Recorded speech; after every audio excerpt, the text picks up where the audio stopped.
This is an aerial view of King Harbor Marina in Los Angeles, California. There are about 1,000 boat slips here, but due to Harbor Patrol regulations in the state of California, only 10% of these, or 100 boats, are allowed to be used as live-aboard vessels.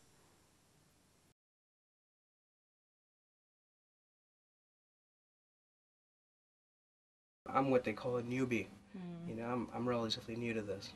But some of these guys have been doing this and been on boats their whole life. So they know how to be self-sufficient. They know how to go out there and survive on boats, you know, in the middle of the ocean. Yeah. So, you know, it takes a certain type of person to be able to do that, I think. I was living with my now ex-girlfriend, Tatiana, and we had an apartment together in Venice.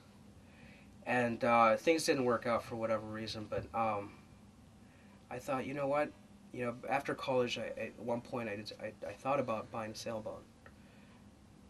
And I never went through with it, but I always had it in the back of my mind. You know, this is something I want to do. Sure. And so it was a catalyst, you know.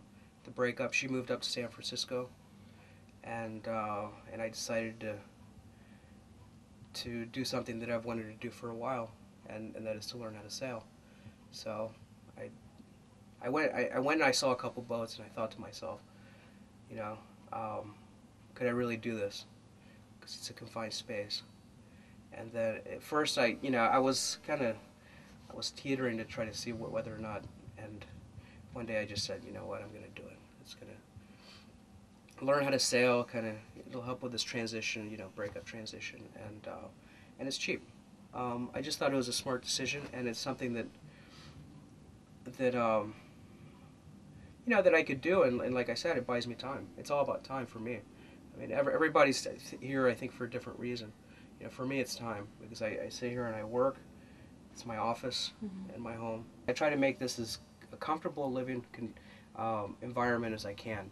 You know, you have limited space, make it nice, put art up, you know, fix the wood, make it so where when you're in here at night, you know, or, you know, during the day, you know, it's aesthetically nice. It's comfortable. I think one of the things I enjoy the most is just the fact that it's such an organic way to live. You know, if something's happening with nature around us, you feel it. The boat moves. If there's a storm coming in, you hear the rain and you feel the boat moving, and you're part of the environment. Instead of being in an apartment where you see the rain from the outside, you're actually inside. You know, you're inside the rain. You're with nature. Yeah. And you know, and you hear the seals swimming by, and it's pretty cool. It's pretty cool to be able to do that. I think, and it's also cool to be able to say, you know what, I'm having a bad day. I'm gonna go sailing.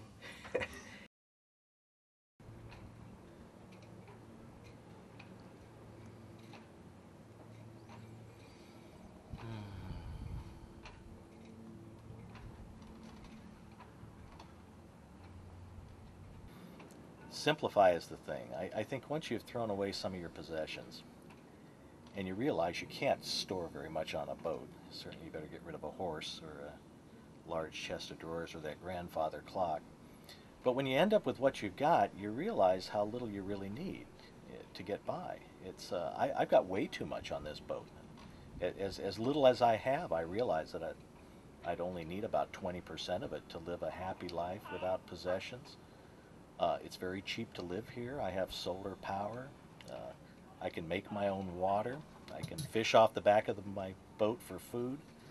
So yeah, I think it's that simplicity, which is very not American ideal. That it's in direct contrast to it. Instead of acquiring possessions, I'm always thrilled when I can get rid of something that I don't need and replace it with something I do. The positives are you're right where you want to be, which is on the ocean. That's the best weather in South Bay. And I just love I love the freshness of the air. I love the sound of the seabirds. Love the seals that come by. And I get all that right here in my backyard. I have a nice big swimming pool right off my back porch that I can go in anytime. And it really is a different lifestyle. Never regretted a day that I did it. If they ever kick me out of my marina here, I pack everything I have on the boat and off I go. Maybe over to Catalina Island, maybe to San Diego, Santa Barbara, Tahiti, Hawaii. Any place on the compass you want to go, you go. It's all within your reach. Even if you don't do it, you always have that potential.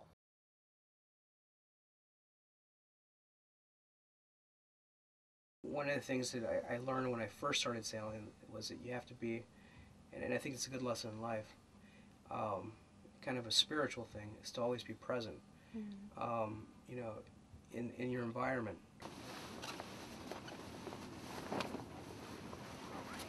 And all I have to do is unplug the electricity, untie the boat, and I'm on my way out to sea. So go for a day sail, and sailing always calms the nerves. And the relative humidity 57%. The wind was calm. The pressure was 30.19 inches and falling. At Los Angeles Airport, it was mostly sunny.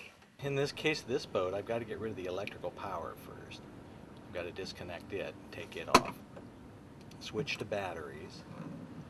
I need to bleed my prop shaft to make sure it's got plenty of water so it doesn't overheat. That's important. Then, of course, fire up the engine and see how it sounds.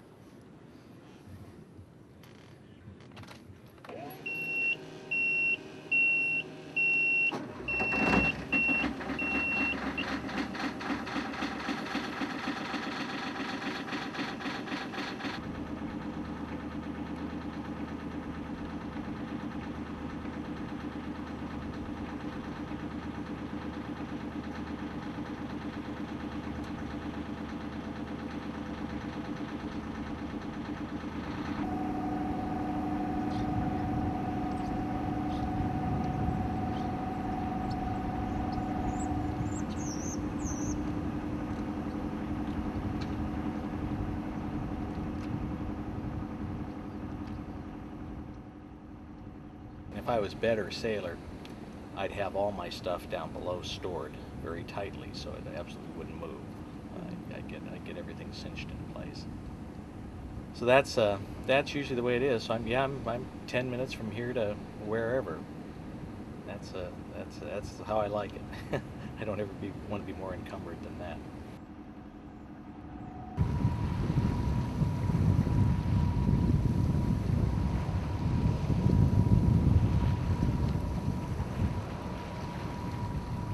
everybody had heard that I bought a boat without knowing how to sail. And it's actually true, but I didn't take the boat out until I learned how to sail from somebody else.